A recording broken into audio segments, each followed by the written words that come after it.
ఓం నమో నారాయణాయ. అందరికీ నమస్కారం అండి. తిరుమల తరువాయి భాగం. ఆనందాద్రియే వెంకటాద్రి. అందరు శ్రద్ధగా వినాలండి. ఆనందాద్రియే వెంకటాద్రి. వైకుంఠ ద్వారమున ఆదిశేషుడు వాయువు కలహించుకొని ఆదిశేషుడు శ్రీమన్నారాయణుని పిలువగా శ్రీమన్నారాయణుడు ద్వారం వద్దకు రాగాని వాయువు శ్రీహరికి సాష్టాంగముగా నమస్కరించి స్తుతించెను.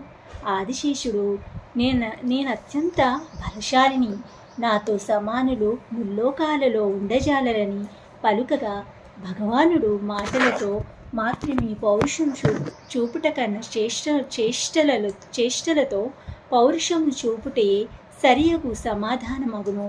దేవతలందరూ మీ శౌర్య పరాక్రమములను పరీక్షింతురు కాక అని పలికి ఆదిశేష, ఉత్తర దిక్కున మేరుపుత్రుడగు ఆనంద్రాద్రి కలదు. నీ బలమంతా ఉపయోగించి ఆ పర్వతమును బంధించి కదలక నిలిపి ఉంచమని ఆజ్ఞాపించెను. పిమ్మట వాయుదేవుని నీవు వెళ్ళి శేషునిచే బంధింపబడి ఉన్న పర్వతమును కదిలింపమని ఆజ్ఞాపించెను. శ్రీహరి ఆజ్ఞచే దేవతలందరూ చూచుచుండగా వాయువు బలగర్వితుడై ఆ పర్వతమును కదిలింపవలెనని ప్రయత్నించాడు. కానీ ఆదిశేషునిచే చుట్టబడి ఉండుటచే కొంచెమైనను పర్వతము కదలకుండెను.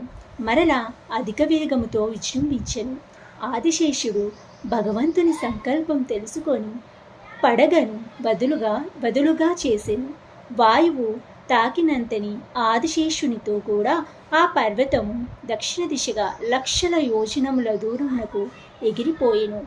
మేరువు తన పుత్రుణ్ణి రక్షించమని వాయువును వేడుకొనక స్వర్ణముఖి నదికి ఉత్తర తీరమున ఆదిశేషునితో కూడిన పర్వతమును నిలుపెను.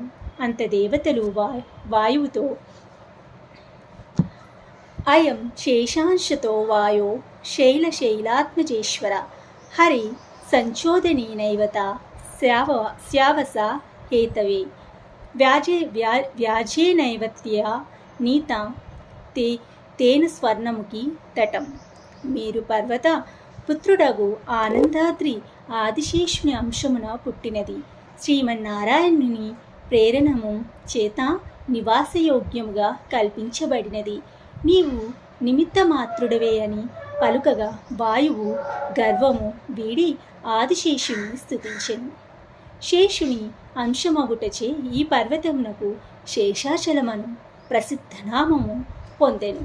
ఈ విధంగా ఆదిశేష వాయు సంవాదం వలన ఆదిశేషుని అంశమైన ఆనందాద్రి భూలోకమునకు తీసుకొని రాబడినది.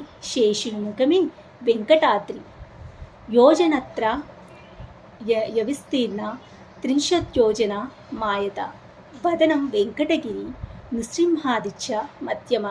శ్రీశైల పుచ్చభాగస్య సర్వక్షేత్రమయో గిరి.